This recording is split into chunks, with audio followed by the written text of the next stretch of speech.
So let me try to talk a little bit about the American economic crisis as I see it, where it's going. It's a lot to do in 20 minutes, but I shall try. First, the context, the history, the background. The United States is a very peculiar example of capitalism. It's not the norm. It's the atypical version. And that had to do with the fact that we didn't grow our capitalism out of a feudal background the way the Europeans did, or out of another kind of background. We are a peculiar society in which the indigenous population was ethnically cleansed, as you all know, when the Europeans arrived here, and established a peculiar kind of economic system here in a void, so to speak.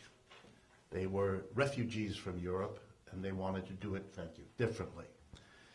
And that produced in the United States a bizarre situation.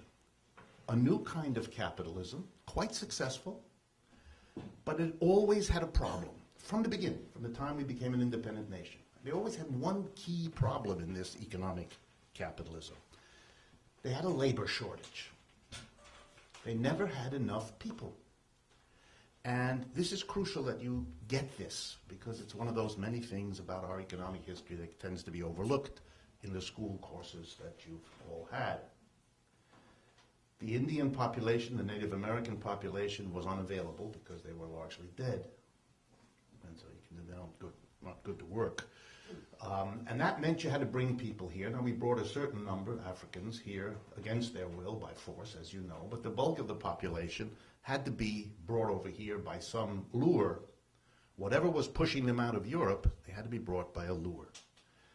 So successful was capitalism here, free land having been taken from the Native Americans, very fertile, lots of coastline, good climate, very successful capitalism, never have enough workers.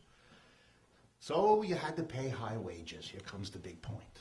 You had to pay good wages. You had to pay enough wages to make people endure the trauma of leaving the cultures they had come from, the families, the connections, the feelings, all of that, to take a risky voyage across a dangerous ocean to a country whose language they probably didn't speak, with uncertain prospects for a job or any other way of survival.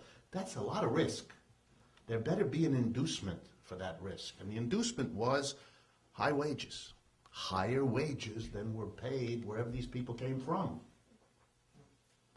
And not only did you have to pay higher wages to get them here, you had to pay higher wages once they got here to keep them. Why? Again, free land. If a worker in New York or Philadelphia or Boston wasn't happy, he or she could get relatively free land 100, 200, 400 miles west. Employers discovered they not only had to offer good wages to get the workers to come to the United States, they had to pay high wages, continuously rising, to keep them. Hence the following stunning statistic about the United States. From 1820 to 1970, 150 years, real wages, that is the amount of money paid for the average American worker for an hour, adjusted for the prices he or she had to pay, so it measures how much stuff you could actually buy, went up every decade for 150 years, rising real wages. No other capitalist country has ever done that. You produced in the United States, therefore, a bizarre culture and mentality. It had to do with the following. One, there is something absolutely unique about the United States. Not the story I just told, but something else. If you're religious, then God loves America, especially. Well, you do know that every politician who runs for office, you can see them on TV now, has to say that over and over again. It's a mantra. Well, that's not just a peculiarity of Rick Perry or something. That's our culture. There's something unique and special about the United States. We are a country in which if you work hard, you do well and you do better over time. And your children will live better than you and your grandchildren still better and all of that. It becomes part of our national culture. We are different from, we are superior to. Again, every politician has to say, greatest country on earth. What a obnoxious behavior. But you'd have to explain, since we all kind of understand that that's obnoxious. There's a wonderful line by that comedian Louis Black who plays a riff on this where he explains, can you imagine working in an office where somebody comes in and keeps telling you how they're the greatest thing on earth? You know, your instinct would be to push them out the window. It'd be unbearable. Why does the United States do that? It is obnoxious. If you ever go to Europe and talk to people who are honest, they'll tell you how obnoxious it is.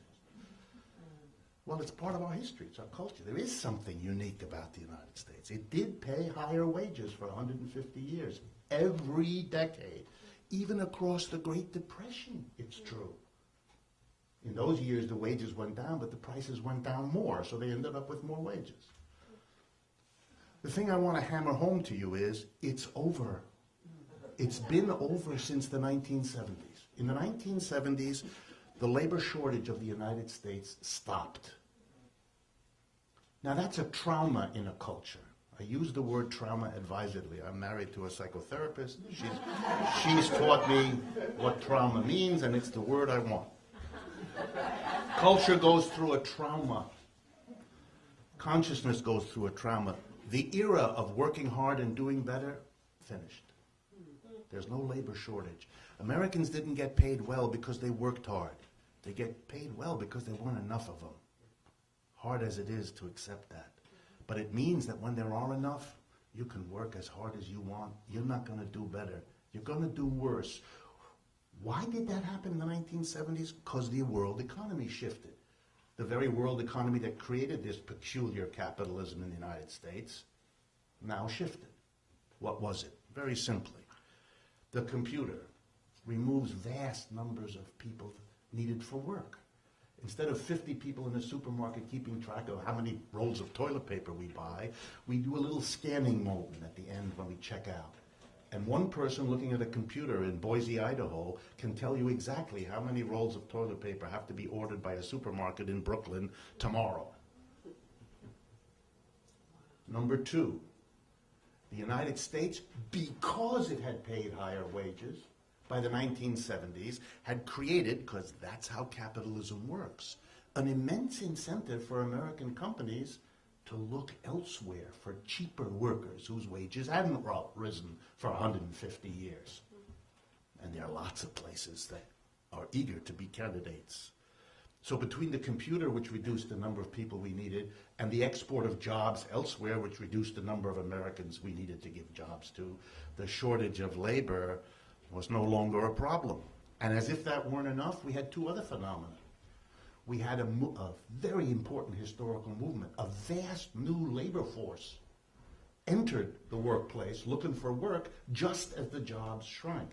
The name of that labor force? Adult women, who, because of the women's liberation movement and several other things, moved into the labor force looking for work, real work.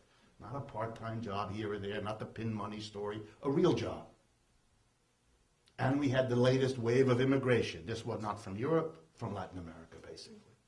So you put together the women and the immigrants and the reduction of jobs because of computers and export of employment, end of labor shortage. And every employer in America knows, whether he or she has gone to business school or not, that the first rule of capitalism is, if you don't have to pay your workers anymore, don't do it. That's a smart move in the world of capitalism. That shows you're a sharp student of how the system works. Don't pay workers more if you don't have to. For 150 years, employers had to, for the reasons I gave you.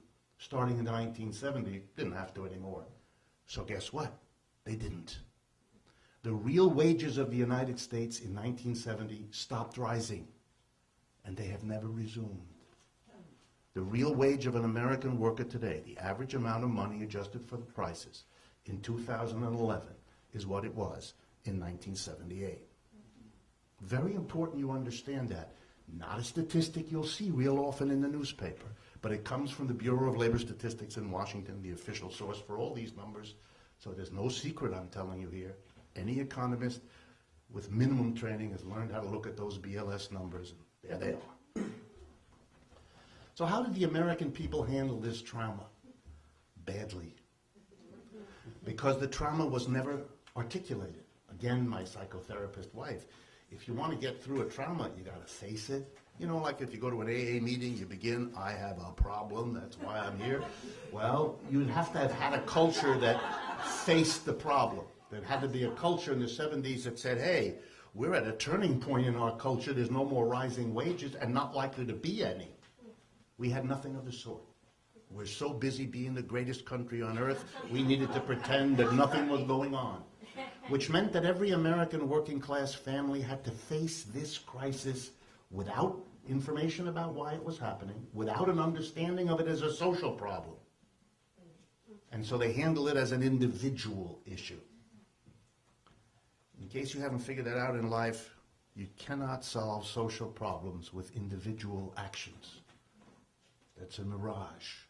Gets you into a lot of trouble. Here's how the American working class reacted to the trauma of change by individual actions. Two in the main. One, Americans began to do more work. You know, if you don't get more per hour, do more hours. And here's what the American family did. If the husband was working, he took a second job, maybe even a third one. The women, well, I've already told you, they had to go out and work. The teenagers began to discover the importance of after school and weekends, and the old people came out of retirement. OECD, a major international organization, statistic for you to think about. Americans do more hours of paid labor per year than any other working class in any advanced industrial country, including Japan. We work ourselves to death. No one does that. So the first reaction of the American family was to work, and above all to send mother out. Since mother had held together the emotional life of the American family, now she's as exhausted as papa, and everybody's working and getting on everyone's nerves. We've had 30, 40 years of disintegration of the family. Not because of abortion. We've had disintegration of the family because we put our families under a level of stress and pressure that is unsupportable. And here's the irony. The coalition of Republicans and Democrats who pushed through all the steps necessary to have all this happen, to allow computers to be replacing people without limit, to allow corporations to move abroad without limit, to bring in the immigrants and all the rest. They then took no responsibility for any of this.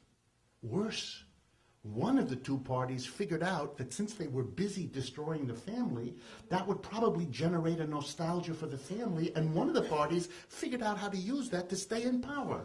That's called the Republican Party, which invented family values, that wonderful human tendency to celebrate with great intensity that which is no longer around, in the vain idea that if you support this party, it'll come back. Brilliant politics. What is the second thing the American working class did in the last 30 years to try to cope with the trauma of no more rising wages? Well, here's the problem. We'd all promised our children the American dream. We had kind of fancied we'd get it for ourselves. Nice home, nice car, nice clothes, nice vacation. You know the routine. Send the kids to school. With flat wages, that's no longer possible. So you work more hours. I've been through that with you. What's the second thing? You borrow money like there's no tomorrow. In the last 30 years, the American working class became a pioneer in a new way, not crossing the great continent, but by borrowing money no working class in history had ever borrowed before. So by 2007, guess what? Our working class is physically exhausted, emotionally stressed beyond words by the collapse of the family, and now into debt way over their head, because it doesn't take a genius, and it sure doesn't take a PhD in economics to know that if the debts keep rising for 30 years, but the wages that have to pay for it in the end are flat, there will come a day, certain, when you can't cover your debts anymore. And 2007, that's what happened. And so we have a crisis that didn't behave like the other capitalist crises. You know, capitalism is an extraordinarily unstable system, always has been. But periodically, it has crises that are very deep, because it's not just your up and down, it's a society that has reached a point where it can't continue. That's where we are. That's why this crisis went down in 2007, and President Bush said it would be over soon. And then we had Obama, and he said it would be over soon. We're now the 5th year. It officially started in September of 2007. We're now December 2011, beginning the 5th year of this crisis, and there is no end in sight. Unless you think this is unusual for capitalism, it isn't. The Great Depression begins in 1929 and lasts until 1940-41, long time.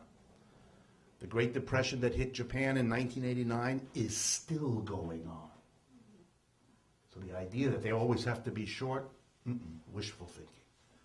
This is not a short one. This is already one of the longest we've had.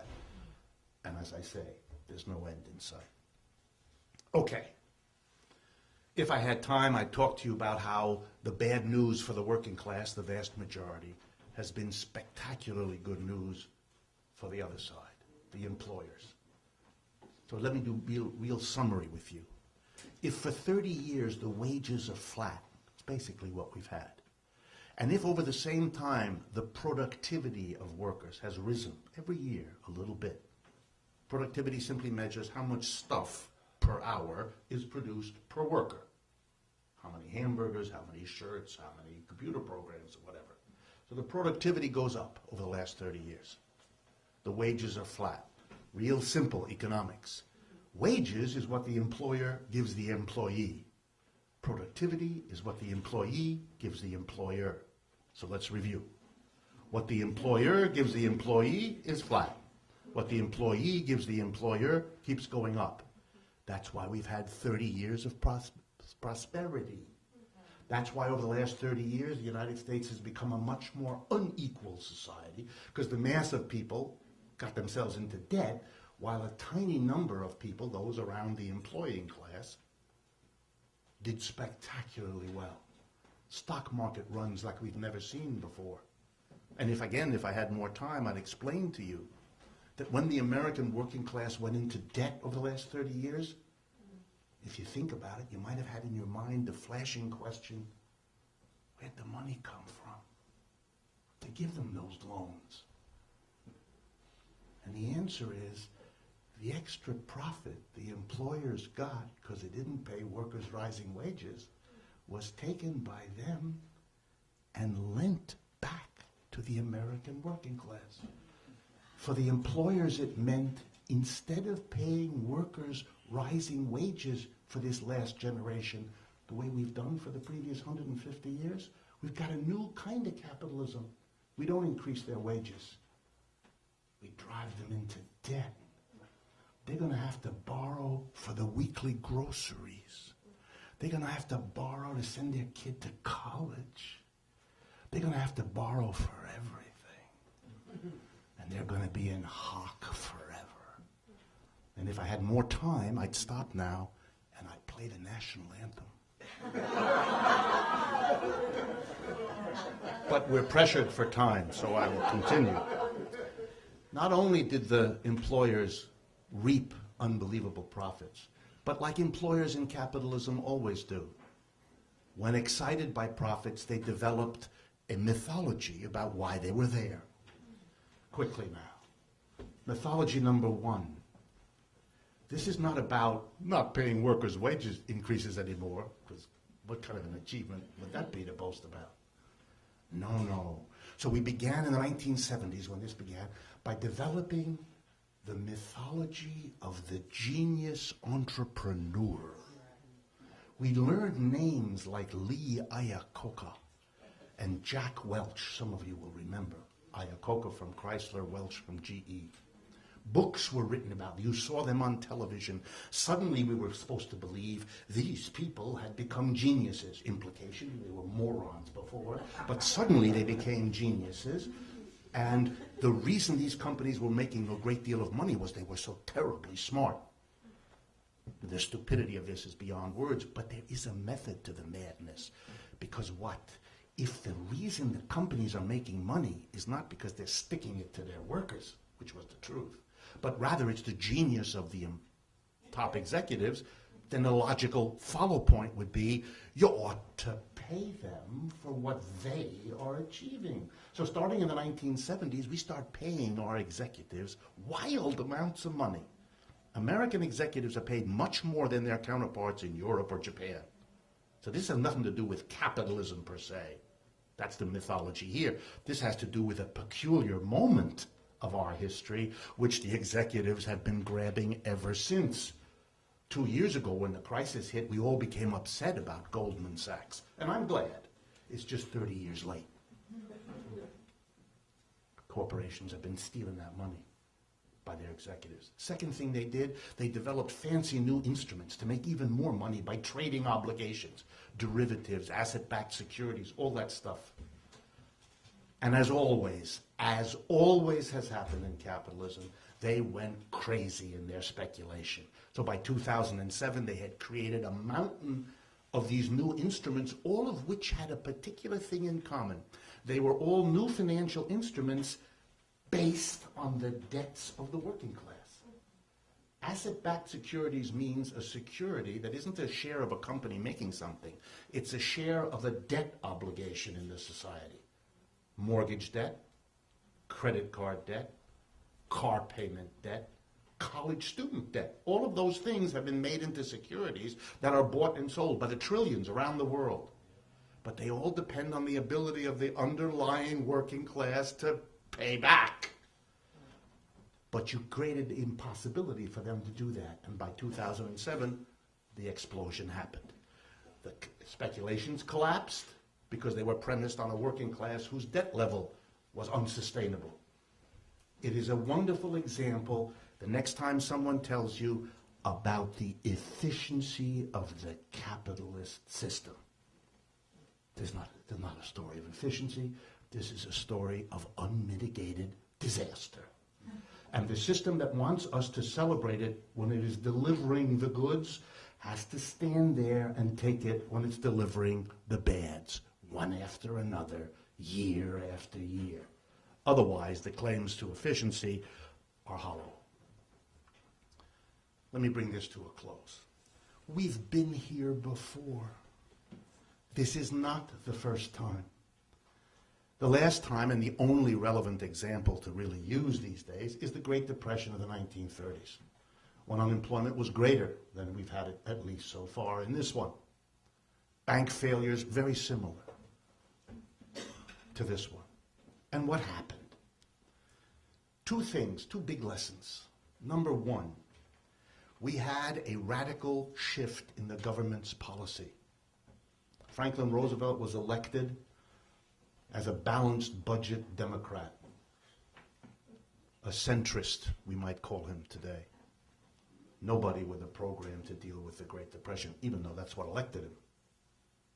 Should sound familiar to you. So now he's the president, but he's a president at a different time. By 1933 and 4, he's barely in there for a while. The level of unemployment reaches 25%, 2.5 times what we have now, or better than that. Terrible. And the demand for him to change policy and do something is loud. But a demand that's loud is one thing. A demand that's organized and loud, that's very different. And there were 3 organizations in the 1930s that made all the difference. One, the biggest surge in labor movement in American history. We've never had anything before like it. We've never had anything since. It was called the CIO, Congress of Industrial Organizations. Swept across the major industries, auto, steel, rubber, chemicals, all of that. Suddenly there were millions of workers, joining unions and demanding that the government deal with the suffering of the mass of the working class. We also had very strong, powerful, and influential socialist and communist parties in those years. And together with the labor movement, in which they were the activists, they made the noise deafening, and Mr. Roosevelt shifted gear, big time. He went to his own people. Roosevelt came from one of the oldest, richest, best-connected families you could come from in the United States. People who had already been president. He went to them and he split them down the middle. He gave them a simple message. He said, hey, I have to do something for the mass of people, because if not, this system isn't going to be here much longer. So you better give me money, lots of it, your money, your wealth, your income. You got to give it to me so that I can take care of the mass of people. Because if you don't, coming down the road behind me are the CIO, the communists, and the socialists, and they're going to cut you a lot less attractive deal than I'll give you. And he split them. And so suddenly, they gave him money. I'm going to explain it to you in a minute because the numbers are stupefying. They gave him the money. So in the midst of a depression, much worse than today, instead of hearing, there's no money for people, there's no money to help people, the way we're hearing it now, the depression much worse. Here's what they did in the middle of the 1930s, the depths of the depression. They found the money to create, for the first time in the United States, an old age retirement program called Social Security. We didn't have that before. Suddenly the money was there to say to everybody over 65, here's a lot of money, forever, as long as you live. What? Yes, but that was only the beginning. Number two, we created the unemployment compensation system. Before that, if you were unemployed, tough. Go to church. Beg. Beg. Suddenly, if you were fired for no fault of your own because the company couldn't sell its output so they didn't need you, okay, the government gives you money for many, many weeks. There was no money. But of course there was money. But the best, in 1934, Roosevelt goes on the radio, makes a speech to the American people. If the private sector, I'll do the best I can, if the private sector cannot or will not hire the millions of Americans who want to work, then there's no alternative but for the government to do it. Between 1934 and 1941, Roosevelt created and filled more than 12 million jobs. There was no money. Sure there was. The money was there because there was pressure from below that said, you better find it quick, or you're going to be history. And guess what? They found it. Here's where they found it. By 1942, here's the way the taxes in America worked. For every dollar that Washington got by taxing individual incomes, it got $1.50 by taxing corporate income. In other words, corporations, as a group, paid 50% more to Washington than the individuals. What's the relationship today? For every dollar that individuals pay to Washington, it collects from the corporations taken together 25 cents. Welcome to America. Over the last 50 years, we've had a shift of the burden of taxation from corporations to individuals. It's not that we in America are too highly taxed. You are too highly taxed, and I've just told you who isn't, but that's only half the story. Let's take a look at individuals. In 1950s and 60s, 40s, 50s, and for those 3 decades, what was the income tax bracket of the highest, the richest Americans? You ready? 91%. Let me explain what that means. For a rich person, every dollar over $100,000 that you earned, you had to give 91 cents to Washington. You got to keep 9. What is the tax bracket on the richest Americans today? 35%. From 91 to 35. That's a tax cut. So we not only shifted the burden of taxes from corporations to individuals, we shifted it from the richest to everybody else. Hard times for the working class. But not for the other people. Not at all. It's not that there's a shortage of money. It's that we have a government that will not tax corporations and the rich, not in the way of some fantastic socialist demand. We won't even do it the way we used to do it in the United States when we had a government of Republicans and Democrats both, because they both endorsed those tax rates. Not just Truman, also Eisenhower. Not just the Democratic Congresses, Republicans. They did it, and you know why? Because we had just been through a Great Depression and we were going through